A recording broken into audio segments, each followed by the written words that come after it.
Hey guys, welcome back to Builder Funnel Radio. This is episode 86 on the growth series, and today we're doing a little bit of Q&A. So we're going to dive into that soon. I have a question from a listener all about SEO, and I go on a little bit of a rant just because I get fired up about this topic. So sit back and relax. This is episode 86 of the growth series here on Builder Funnel Radio.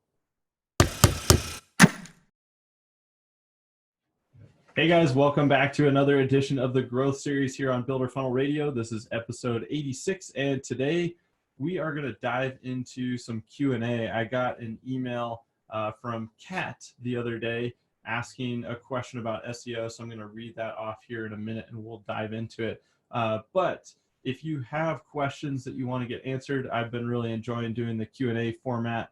I like addressing some of these specific digital marketing questions. So go ahead and send your emails in to radio@builderfunnel.com and put question in all caps in the subject line, and we'll keep pulling those out from you guys and pulling them into the podcasts probably every few weeks or so. So feel free to send your questions to radio@builderfunnel.com. But let's dive into today's question. Again, this was from Kat, and she said, hey, I have a question for you that I'm hoping you can help us out with.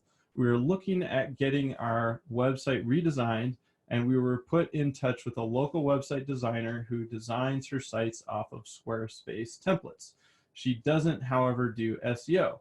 So my question is, should our web designer ideally also do SEO? I'm just worried that she will build a website for us that's really beautiful, but then when we hire an SEO person, their job potentially might be longer or more difficult because they weren't involved from the beginning. Is this even something that we should be worried about? Essentially, I don't want to spend a lot of money getting a website built to then have an SEO guy come in and have to charge us extra money because he has to redo a bunch of stuff. So love this question. There's actually several questions in there, but thanks, Kat, for sending that in. And let's kind of start at the top with this one. You have a couple of things going on. You have the design component, which is the look and the feel and how the user is going to navigate through the website and basically their experience on the website. And then you have part of the performance of it. So SEO is a part of the performance. We also talk about lead conversion and lead capture as a part of performance and driving traffic. But in this instance, we're talking about both the design, but also how the backend is built and set up. And so the first question was, does my web designer need to be able to do SEO or know about SEO? And the answer really is they should know at least enough to be able to set the backend of the website up so that SEO can be easily implemented. So a few kind of technical things that come into play is you should have the ability to change your page titles on every single page. You should be able to edit your URL structure. You should be able to add meta descriptions. And then obviously you've got content on the page. You should be able to optimize your images for size. You should be able to rename those files. And so they don't have to be super advanced when it comes to SEO, but they should at least know enough to be able to allow you or somebody else to edit those things. And so typically, if you're building on a Squarespace, a WordPress, Wix, or Weebly, I know Wix, Weebly, and Squarespace have some limitations. Squarespace, I think, is one of the better platforms that does allow you to edit some things in terms of SEO. WordPress definitely with a plugin like Yoast. And so the quick answer is they should know at least a little bit so that you're set up for success. And so again, you want to be able to adjust your sitemap and your page structure. You want to be able to resize images, and you want to be able to add content. That's the big part of it. Some other components that your web designer will probably be impacting from an SEO standpoint are they designing it from, is it mobile optimized basically? Is it responsive design? So it should be optimized for mobile. That is an SEO factor. We're also looking at page speed. So if they're going to load it up with a ton of huge images, that is something you want to be aware of and be cautious of, because that can really bog down the speed of the site, which is an SEO factor. So not that you can't use a bunch of beautiful high-res images, but they need to be sized appropriately before being uploaded to the site, and try to compress those files as much as possible. And then the other component is make sure you have an SSL. A lot of that is becoming the norm today, but I still see a lot of sites out there that don't have an SSL, which is that secure green lock that you see a lot of times when you go to Amazon or e-commerce sites. But Google really likes to see that on every site today, and they're deprioritizing sites that do not have that installed. So you do need to be aware of those things as you're working with a web designer. You want to make sure you're going to have the ability to do that. But then this really transitions into what I think the larger question here is, which is, you know, hey, I'm working with this web designer, and then I'm going to go out and hire an SEO guy. And so most people that end up hiring an SEO guy, I talk to lots and lots of builders, lots and lots of remodelers, and I'll say, hey, are you doing any SEO? Have you heard of SEO before? And many of them say yes, and they say they're working with somebody, and they've been working with them for 6 months or 2 years, or whatever the time frame is. And I ask them how much they're spending, and it's typically anywhere from $200 a month to $500 a month, and they're doing their SEO. And I say, okay, awesome. What are they doing for you? And I haven't actually gotten an answer yet. The most detailed answer I've gotten is, well, they're changing up some keywords, or they send me some reports. I go, okay, sending reports isn't actually doing anything for you. It's reporting on it. And then if they're changing up keywords, that is a red flag for me. Why are they changing up keywords?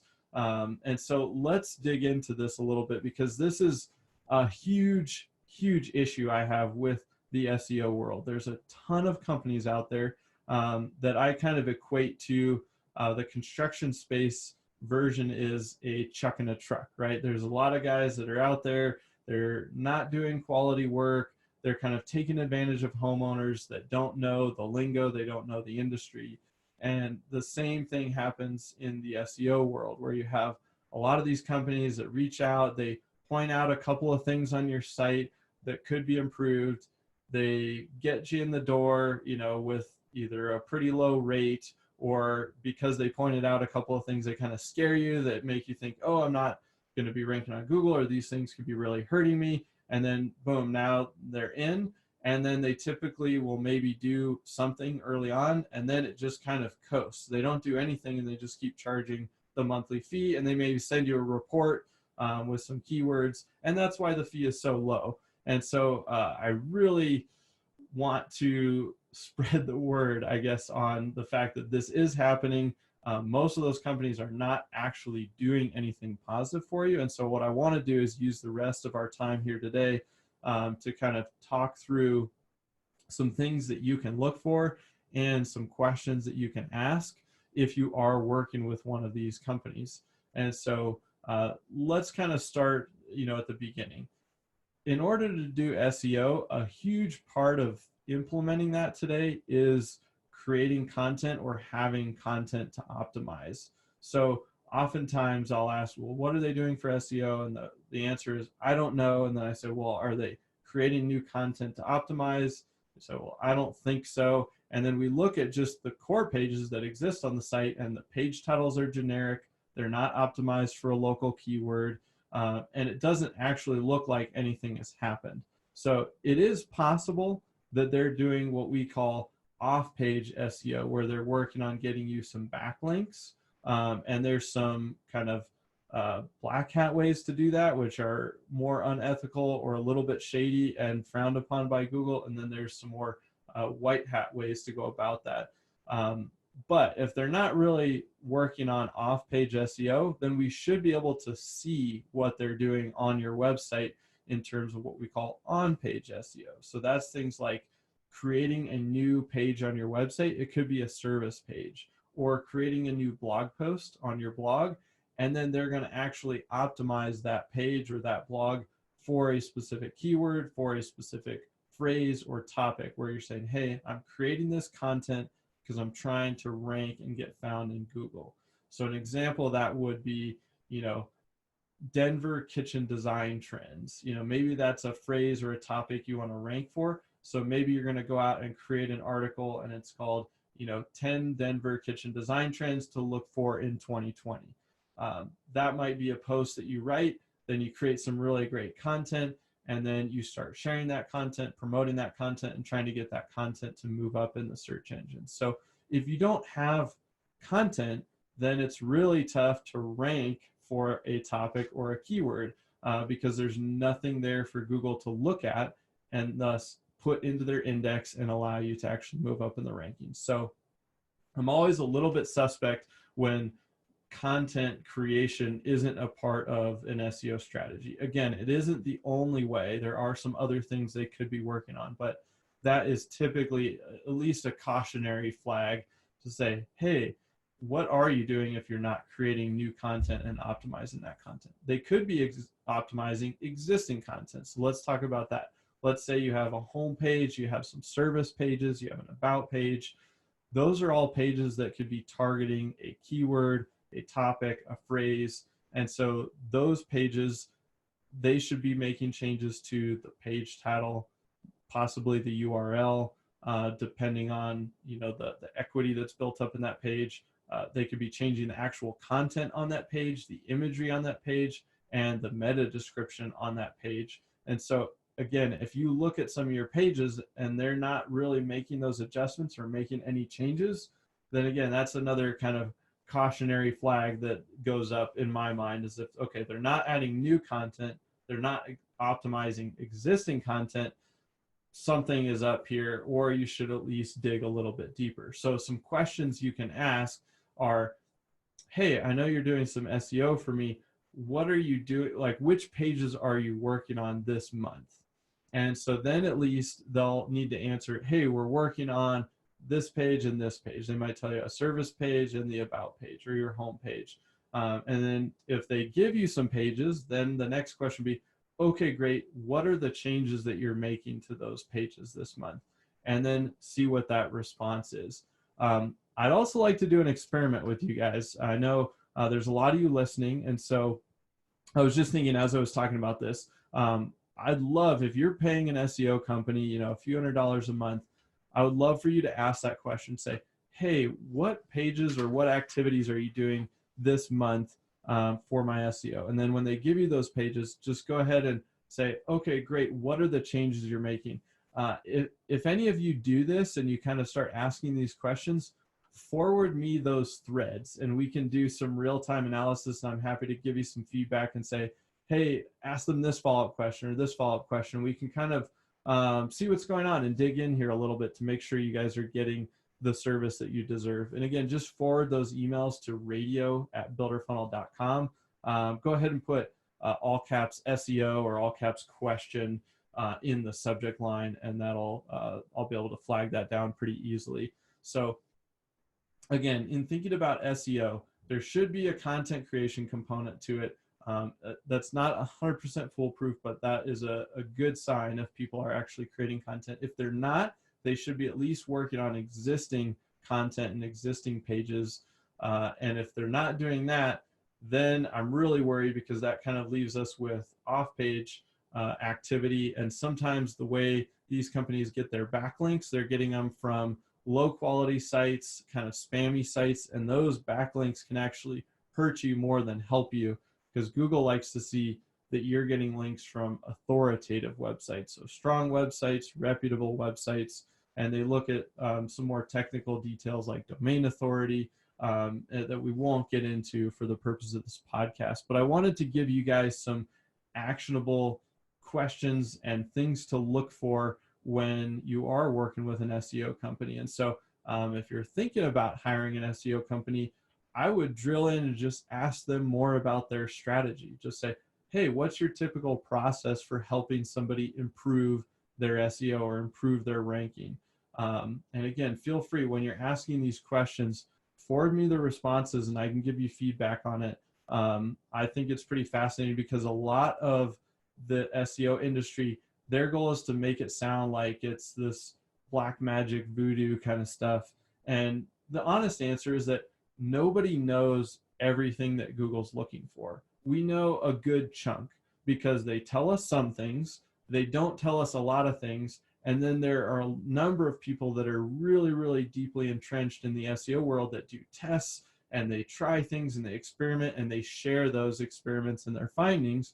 And so the rest of us that aren't doing those experiments, we can read those and look at what they're doing and apply some best practices. So here at Builder Funnel, we do kind of a combination. We follow what all the really, really expert SEO people are doing in terms of their tests and their experiments. We look at what Google straight up tells us. Those are no-brainers. And then we're also seeing what's working for us and our clients across the board as well.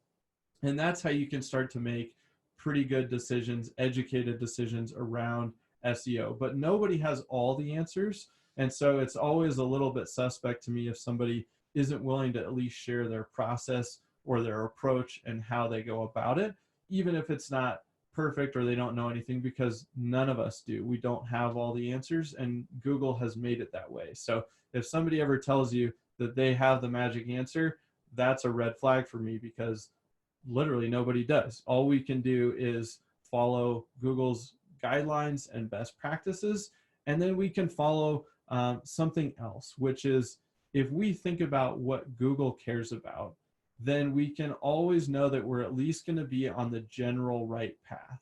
And something they always care about is how do they get their searchers to the best information the fastest? That's really all they want to do.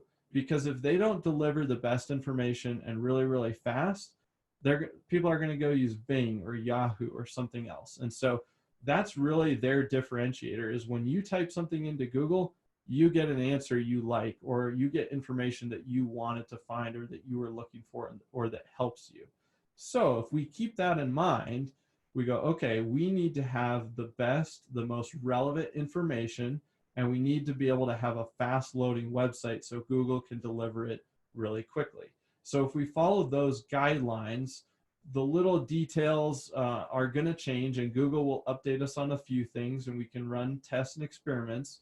But on the whole, that means we should be creating really, really good content that's helpful to your prospects, and the page should load fast. So that's where things like mobile, desktop images, and having just a very clean, fast loading website that a user can navigate very easily and get to the information they want, that's what's going to make the difference. So if you're always kind of keeping that as your North Star, and then you try different tactics and strategies kind of under that umbrella, you're going to be heading in the right direction. If you ever try to do things that kind of go against the grain, or are a little bit sketchy, or seem like you're trying to game the system a little bit, you're usually at risk that you might get dinged with a penalty, you might get knocked down a little bit, sometimes temporarily, sometimes for a long time. And I've seen that happen to some sites, and that can be really detrimental, because a lot of our business today comes from the web, and more of it will continue to come from the web and Google searches as we move through time, and more people are just comfortable operating that way, even for really large purchases, over $1 million custom homes, multi-$100,000 remodels. We're seeing it all across the country. Tons of that type of work is coming in just straight through Google, because people trust Google, and they trust that Google is going to deliver, a good end result. And so at the end of the day, write really good content, make your website an amazing resource for your prospects, so that as they're researching, as they're typing in questions to Google, they're looking for information, they find that information on your website. It helps them. They stay on the website longer. Again, that's something that can impact your SEO in a positive way. So even having things like video, longer pages full of really helpful content. Maybe you have a page that's like 2,000 words long and it details your process. Well, if somebody visits that page and they're reading and reading and reading, Google's seeing, wow, somebody's really getting a lot of value out of this page. This page must be important. And so again, it all goes back to that North Star of how do you deliver really good information to your prospects and really, really fast. So again, if you're working with an SEO company, drill into them with some questions. And I'll put some of these questions in the show notes too. So if you want to just copy and paste, you're welcome to do that. And then go ahead and forward me any responses or chains of emails if you're going back and forth with a company. And let's dig in and make sure you're getting the most value. Obviously, this is a part of what we do here at Builder Funnel, but this isn't a sales pitch. You don't have to work with us on your SEO. I'm not saying that that you should. I just want you to be prepared so that you can hire a company that's a good fit for you. If you want to reach out to us and you want to have a conversation, we're happy to have it. But I want to make sure you're not getting scammed, you're not getting taken advantage of. Again, I always think about that analogy between kind of the chuck and the truck and this kind of like black hat SEO that we see. It's just super prevalent in the industry. So I hope this was a helpful episode. I hope it gave you some questions, some things to look out for if you're working with a company or you're thinking about hiring a company. So again, send any threads to radio@builderfunnel.com. Send any of your questions to radio@builderfunnel.com, and we'll keep the conversation moving on this thread. And I'll probably pop up and do a podcast on this topic periodically as I get more information. And then chime in on the show notes, leave some comments, ask some questions there, chime in on social media. We'd love to hear from you guys. And yeah, I hope this was a helpful episode. Again, just digging into that SEO angle, which I know can be somewhat frustrating at times, but hopefully this adds a little bit of clarity for you. And thanks again, and we'll see you next time on Builder Funnel Radio. Hey guys, thanks again for tuning in to Builder Funnel Radio. Again, this episode was all about SEO. I get fired up about this because I think there's a lot of people getting taken advantage of. And so I just want to pull out a couple of those takeaways amidst the rant and other things we talked about. So first one is, if you're working with a company, go ahead and ask them some follow-up questions. Ask them what they're working on this month. Ask them what they did last month. And then as they respond, hit them with a follow-up question. Oh, you worked on those 2 pages? Great. What changes did you make? Oh, you're mixing up some keywords? Ugh, okay, what did you mix up or what did you change up? Typically, we don't like to change up keywords for a page. Once we've set that, we kind of want to build on that, because once you change your page title, your URL for a page, you're kind of resetting your SEO for that page. So if they're changing stuff up all the time, big red flag. And so again, that is a big takeaway for me, is just auditing a current company. And then another one is, if you're thinking about hiring a new company, whether you're working with somebody right now or not, dig in and just ask them what their process is. Ask them how they start, what do they do ongoing, and then what kind of reporting and updates that they give you in terms of progress made.